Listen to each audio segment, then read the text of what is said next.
Kalau korang pengguna Instagram, korang mestilah dah pun kena follow Instagram Berita WWE 2.0. Aku punya Instagram pasal wrestling. Aku update segala news dekat situ. Dulu kita dah pun reach 14,000 followers. Tapi ada malaun mana tak pergi hack IG ni. Kita start balik dan sekarang ni road to 5,000 followers. Follow Instagram Berita WWE 2.0.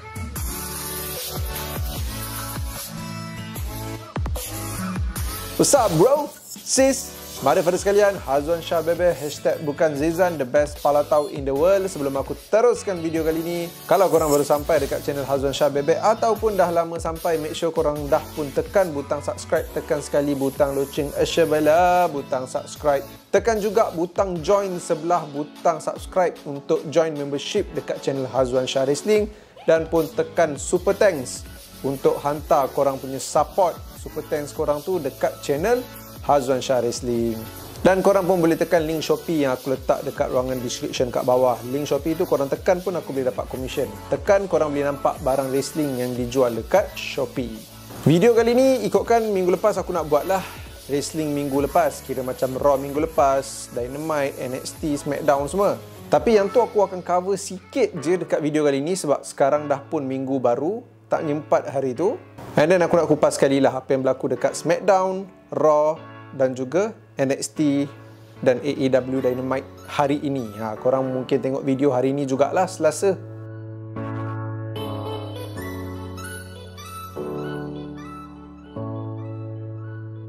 Kita mulakan dengan return daripada Brock Lesnar dekat Raw minggu lepas. Aku suka return yang ni sebab tak nampak pun ataupun tak dengar pun hint-hint yang Brock akan buat comeback dekat Raw lepas. Brock ni banyak sangat dia punya comeback. Yelah, datang hilang.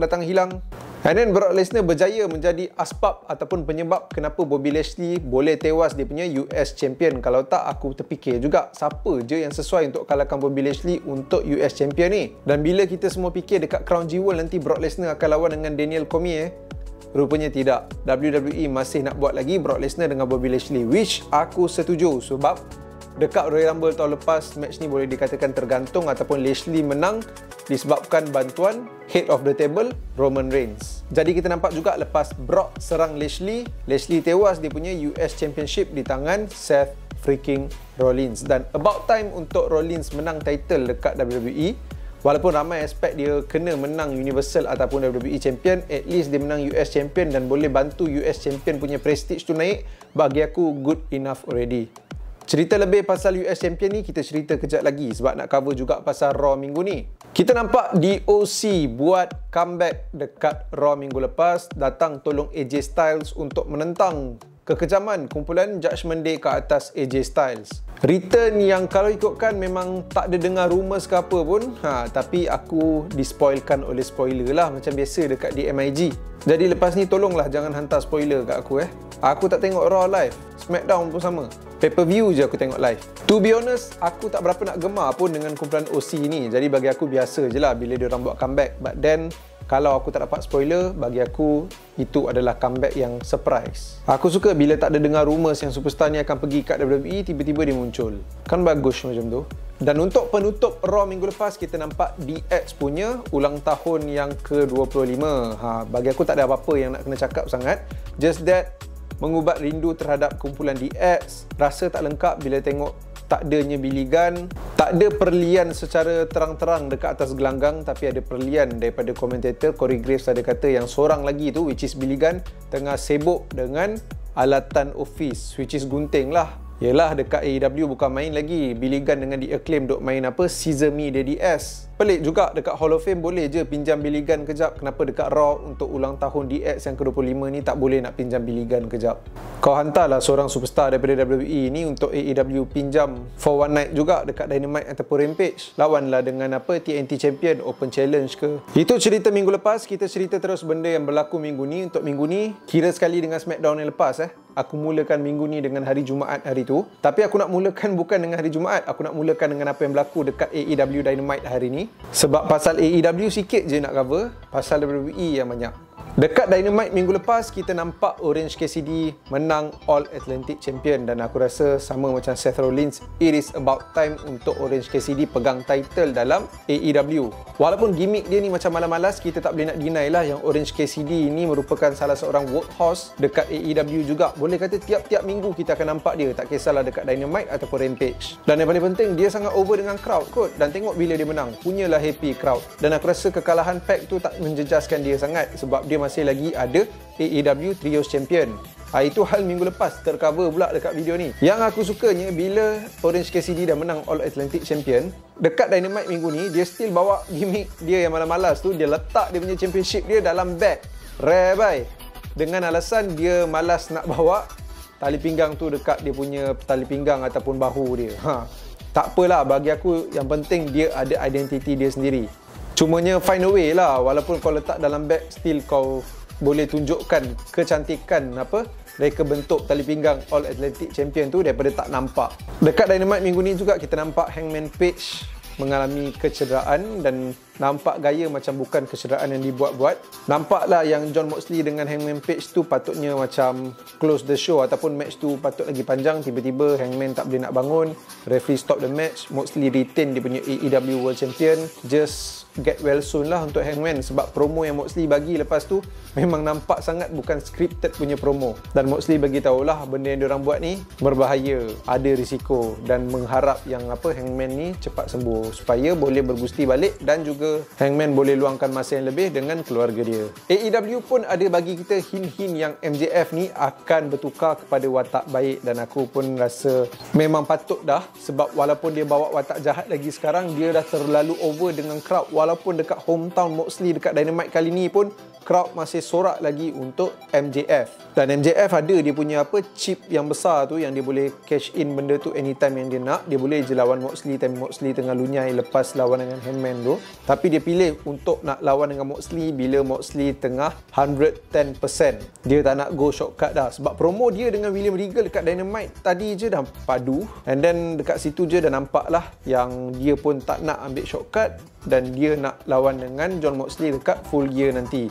Seriously, aku mengharap MJF boleh kalahkan Moxley time tu. Sebab build up dah baik dah, dan build up macam ni kau kena ada new champion. Plus Moxley dah 3 kali dah AEW World Champion dan orang dah lama tunggu MJF jadi AEW World Champion. So it is about time juga untuk bagi MJF that champion. Tak apalah, bukan dekat Dynamite minggu ni ke Dynamite minggu depan, dia mesti dekat satu tempat yang besar. Full Gear adalah tempat yang terbaik untuk MJF jadi AEW World Champion. By the way, untuk yang pelik kenapa Dynamite sama hari dengan NXT, aku pun tak tahu kenapa. Aku ingatkan macam biasa je kan, tiba-tiba tengok-tengok ada Dynamite hari ni. Dan show AEW Dynamite ni dia berlawan rating dengan NXT lah untuk minggu ni. Dan bercerita pasal NXT, kita cerita kejap lagi sebab benda best kita simpan for the last one. Dekat SmackDown, kita dapat tengok LA Knight buat dia punya comeback. Comeback ke? Tak adalah comeback. Kita nampak je dia minggu-minggu sebelum ni tapi sebagai Max Dupri, tapi sekarang ni dia totally LA Knight. Cumanya walaupun dah over dengan crowd yang bila dia nak bertukar daripada Max Dupri ke LA Knight, bila dia dah jadi LA Knight, dia bawa watak jahat. Aku okey. Serius aku okey. Kenapa? Sebab biar LA Knight ni over sebagai watak jahat dulu sampai masa yang sesuai, aku yakin masa tu dia boleh over gila bila dia tukar jadi watak baik. Orang akan sorak gila-gila sebab dia dah ada karisma, dia dah ada mic skill. Aku sangat minat dia dan aku rasa dia patut start as a heel, dan bila dia bertukar bawa watak baik tu kenalah pada momen yang epic, bukan macam dengan maximum male model. Dan benda yang kelakar aku tengok dekat SmackDown minggu lepas, bila Mansoor kalah dengan LA Knight, boleh pula si Masih tu pergi dokong Mansoor macam tu. Ada-ada je diorang ni. And then kita nampak juga Rey Mysterio dipindahkan ke SmackDown. Tak adalah dipindahkan, dia datang SmackDown bagi tahu dekat Triple H yang dia nak quit WWE, tapi Triple H kata ada idea lain, ajak masuk bilik sembang. Tiba-tiba Rey Mysterio ni muncul dalam perlawanan Fatal 4-Way untuk Intercontinental Champion No. 1 Contendership, dan Rey Mysterio menang match tu, which is aku agak surprise.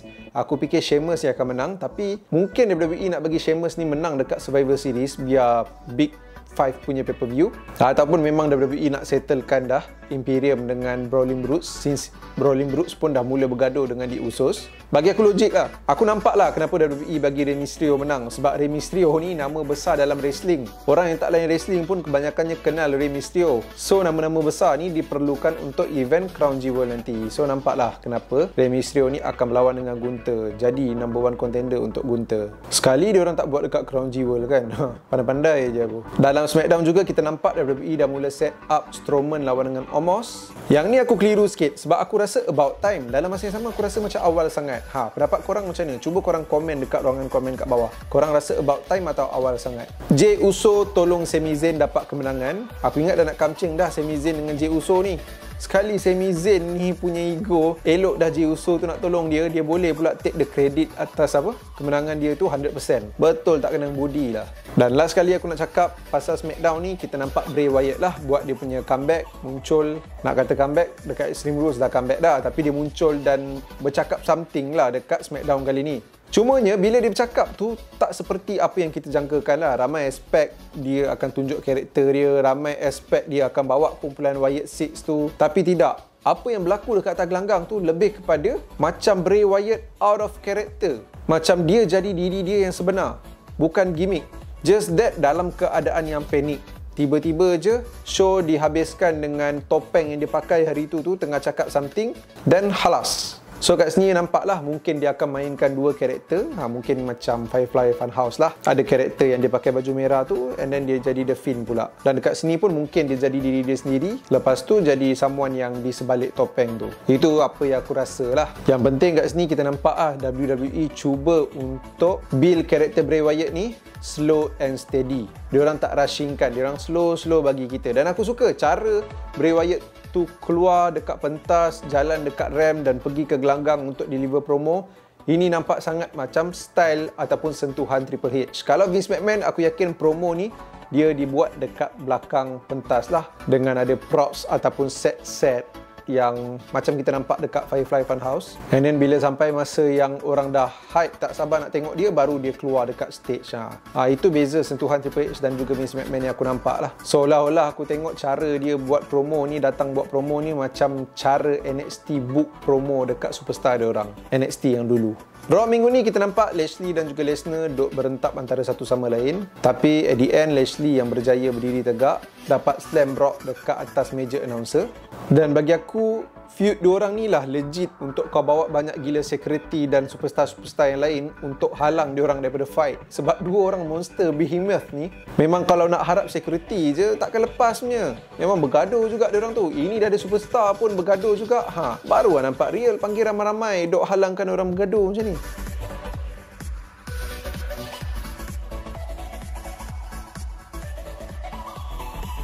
Dominic ada bercakap pasal ayah dia lari ke SmackDown dan lepas dia bercakap tu baru aku terfikir something yang aku rasa bila ayah dia pergi ke SmackDown, Rey Mysterio dan juga Dominic ni dah tak berfeud antara satu sama lain. Aku rasa ini adalah satu benda yang bagus. Sebab untuk buat Rey lawan dengan Dom seawal ni macam tak payah lagi kot. Dominic tu consider baru amatur compare dengan Rey Mysterio yang dah berpengalaman, legend. So dua status yang bagi aku agak jauh beza, dua darjat yang agak jauh beza. So better Dominic ni build diri dia dulu, build karakter dia, in-ring skill ke apa, sampai dia dah nampak sebagai satu superstar yang prominent dan juga solid. Time tu buat dia lawan dengan Rey Mysterio, time tu lah sedap nak tengok. Sekarang ni aku rasa dia kena bantai je dengan bapak dia nanti. Bila tak ada Rey Mysterio dekat Raw, barulah senang karakter Dominic ni nak berkembang. JBL dengan Baron Corbin, yang ni aku tak tahu nak kata apa lah. Aku punyalah tak sabar nak tengok Corbin jadi apa bila dah join JBL. Lah jadi macam tu je, bapak hampir gila. Tak ada apa-apa yang menarik pun. Elias muncul dengan jambang yang lebih nipis. Tapi jangan risau, kita masih tahu Ezekiel dengan Elias tu bukan orang yang sama. Aku punyalah fikir Elias ni anytime je akan backstep belakang Riddle. Tapi tidak,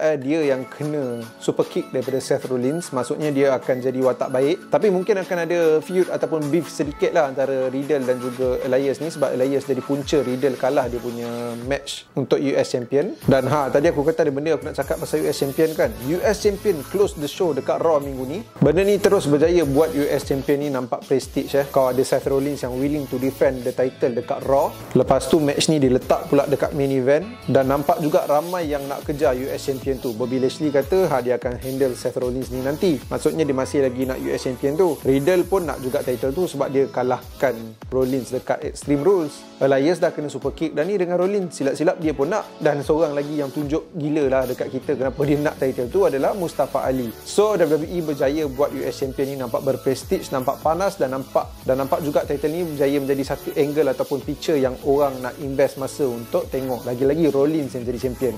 Penat baru cerita Raw dengan SmackDown dengan apa yang berlaku sikit minggu lepas dan juga AEW. NXT minggu ni tak cerita lagi. Dan tadi aku kata aku simpan the best for the last. Aku rasa pada pandangan aku compare dengan show minggu lepas dan juga apa yang berlaku dekat SmackDown, Raw baru ni dan juga AEW hari ni, semua tu tak boleh nak lawan NXT punya show lah. Bukan NXT punya show minggu lepas, tapi NXT punya show hari ini. Dan aku nampak juga kenapa WWE buat show yang hari ni nampak sedap. Ianya disebabkan NXT dengan Dynamite berlawan rating. So apa yang sedap dekat NXT minggu ni? Kita nampak lah Rhea Ripley ada lawan. Nampak solid gila Rhea Ripley. Dan selain daripada Rhea Ripley, ada juga Judgment Day. Over gila Judgment Day ni dengan crowd dekat NXT. And then perlawanan kedua, Channing Stacks Lorenzo lawan dengan mystery opponent. Aku ingat siapalah yang akan jadi mystery opponent. Sekali Shinsuke Nakamura. Tak expect langsung. Surprise. Dan seperti yang dijangkakan, crowd NXT kan memang function habis kan. Over gila kan Nakamura ni dengan crowd. Tak habis-habis nyanyi lagu Nakamura. Selain daripada Nakamura, kita nampak jugalah ada DOC yang geng dengan Cameron Grimes lawan dengan Joe Gacy dan The Diet. Sonya Deville pun ada lawan dengan Alba Fire. And then Raquel Rodriguez ada lawan dengan Cora Jade dekat main event. And then ada Raquel Rodriguez lawan dengan Cora Jade. Dan dah halang ni kan aku terfikir satu benda lah. Halloween Havoc hari Ahad ni waktu Malaysia. Kenapa diorang tak nak buat AEW Women's Champion antara Alba Fire dengan Mandy Rose tu dalam perlawanan Inferno? Dah lalang Alba Fire tu suka main api. Why not? Unless diorang plan Inferno yang melibatkan Alba Fire tu dibuat dekat main roster pada beberapa tahun akan datang. Yelah, Kane dah tak ada. Buat apa lagi aku nak buat match Inferno? Apa yang kita nampak lagi dekat NXT, kita nampak Sangha kali ni sudi dengar apa yang Veer Mahan nak cakap. Aku rasa confirm lah diorang nak satukan semula kumpulan Indusher. Promo backstage antara Damon Camp dan juga Julius Creed. Satu promo yang simple tapi aku rasa promo ni efektif dan betul-betul sampai ke hati. Dan seriously lah, aku rasa dalam banyak match dekat Halloween Havoc, walaupun match ni bukan untuk championship, ini antara match yang paling aku tak sabar nak tengok. Dan aku berharap gila one day Julius Creed ni boleh jadi champion. Bukan champion yang tag team dengan adik dia Brutus Creed, Creed Brothers ni, tapi boleh jadi NXT champion ke, nak kata Universal dengan WWE champion macam lambat lagi kan. At least lah NXT champion. Shotzi pun ada muncul juga dekat NXT hari ni, sebabnya dia jadi NXT Halloween Havoc punya host. Aku rasa memang kena lah kan, sebab nak tak nak, walaupun kadang-kadang aku rasa cringe tengok dia jadi host, tapi bila fikir Halloween dekat WWE memang fikir Shotzi. Sebab Halloween ni bukan satu benda hantu yang kau kena serius-serius kan. Kalau cringe macam Shotzi tu okey kot. Yang penting kau tak ada datangkan Dexter Lumis balik, lepas tu tiba-tiba adik-beradik Dexter Lumis tu semua zombie. Bapak tak kena gila. Main event NXT kita tengok KO Show. Dekat sini kita nampak lah yang WWE betul-betul nak kalahkan AEW daripada segi rating. Banyak gila superstar dekat main show datang ke NXT. And then tutup pula dengan KO Show. Adanya Kevin Owens. Dan KO Show ni macam biasalah, enjoy. Tengok Kevin Owens duk peli-peli JD McDonough. Kelakar weh. Walaupun aku tak heran sangat apa Braun Breaker dengan Ilya Dragunov cakap, JD McDonough pun bukannya shock sangat. Memang tarikan kat sini adalah Kevin Owens. Orang enjoy gila tengok Kevin Owens. And then macam biasa, kalau dah ada show macam ni, mesti ada bergaduh kat ujung-ujung tu. Bila dah bergaduh ujung-ujung tu, Ilya Dragunov dah mula pegang title NXT Champion tu atas gelanggang. Kononnya macam dia last man standing. Berkumandang lah lagu A-Town Down. Yes, Austin Theory datang bawa dia punya briefcase Money in the Bank. Dah ada macam janggut jambang sikit, memberi hint yang dia pun boleh cash in dia punya briefcase untuk NXT Champion. What a way to close the show. Aku rasa NXT minggu ni sedap gila. Nak compare dengan Raw, SmackDown yang lepas, Raw minggu lepas, AEW hari ni. Sedap gilanya NXT ni hanyalah kerana NXT ni ditayangkan sama timing dengan AEW Dynamite Battle of Ratings. Kalau tidak, aku yakin NXT pun akan duduk dekat zon selesa. Yang penting, bila dah sekali-sekala dapat macam ni, kita shock. Lama dah setelah NXT jadi NXT 2.0 dulu, nak kata NXT tu lagi best daripada main roster tu, kadang-kadang je. Selalunya Raw lagi best. Tapi sekarang ni aku boleh kata Raw best, SmackDown best, AEW best macam biasa. Dan NXT minggu ni best gila babeng. So untuk korang, show mana pula yang lagi best? Cuba korang share dekat ruangan komen kat bawah. Itu saja untuk video kali ni. Jemput layan semua video yang korang nampak dekat kiri kanan aku ni. I'll see you guys again in the next video. Terima kasih datang lagi. Motherfather. Oh, salam takziah dengar aku punya palatau ni.